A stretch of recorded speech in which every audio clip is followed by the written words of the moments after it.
The Garissa attack was viewed as one of the most lethal terrorist attacks on Kenya since the 1988 US Embassy bombing.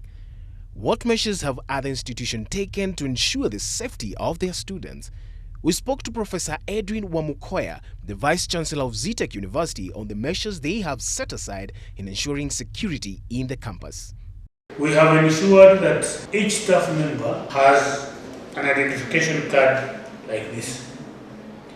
This, for every member, is expected to be shown to the security as you come in. We have the APs.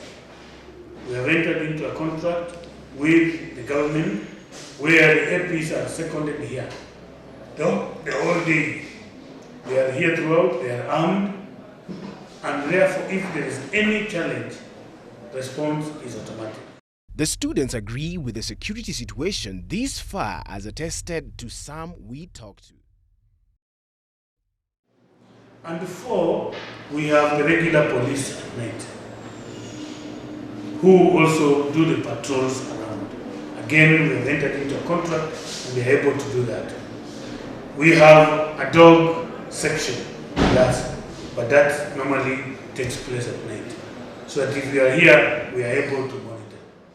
Apart from terrorism, there are other forms of insecurity incidents that have cut across different institutions across the country. Cases such as rape, robbery with violence, and possession of firearms among students.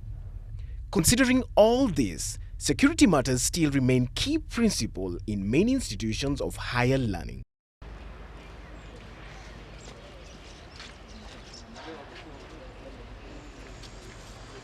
Well, after Garissa, we received a lot of phone calls from most universities that knew what we were doing. Just to name but a few, Daystar, USIU, KU, MKU, most universities called us.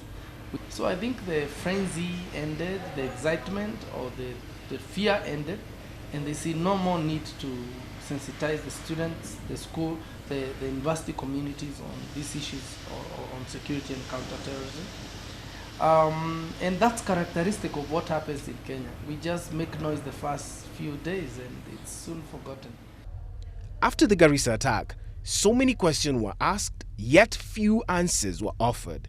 Just after the attack, many institutions of learning were on high alert. For instance, the University of Nairobi went ahead and set alerts in the notice boards, warning students to be vigilant and report to relevant authorities of any incident that seemed suspicious.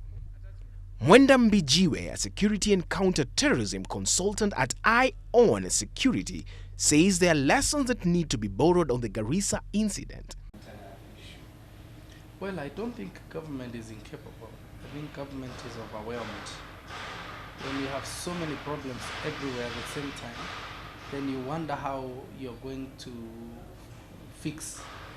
You have Baragoi, you have Kapedo, you have Turkana, Pokot, Samburu border crisis, you have Yumbis, you have Garissa University attack, then you have Mombasa, Tana River.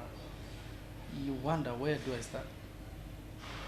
That said, though, it provides an opportunity, however, for the government to do its best. I think some of these problems are an indicator of our security status.